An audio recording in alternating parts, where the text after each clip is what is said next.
বলিউডের জনপ্রিয় অভিনেতা ও শিবসেনা নেতা গোবিন্দ গুলিবিদ্ধ হয়েছেন। মূলত কলকাতায় যাওয়ার কথা ছিল তার, কিন্তু পথেই নিজের বন্দুক থেকেই ভুল করে গুলি বেরিয়ে পায়ে লেগেছে গোবিন্দের।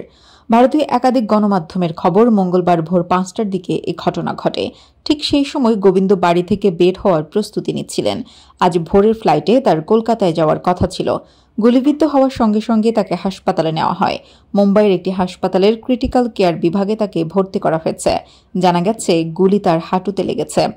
এদিকে সংবাদ সংস্থা এএনআইকে গোবিন্দের ম্যানেজার শশী সিনহা জানিয়েছেন, আজ ভোর থেকেই কলকাতায় যাওয়ার জন্য প্রস্তুত হচ্ছিলেন তিনি। ঘটনার সময় তার লাইসেন্স করা রিভলভারটি খাপে ঢোকাতে গিয়ে সেটি তার হাত থেকে পড়ে যায়, কিন্তু রিভলভারটি মাটিতে পড়তেই সেটি থেকে একটি গুলি বেরিয়ে তার হাঁটুতে লাগে। তিনি আরও বলেন, মূলত কলকাতায় একটি শো করার জন্য আমাদের সকাল ৬টায় বিমান ছিল।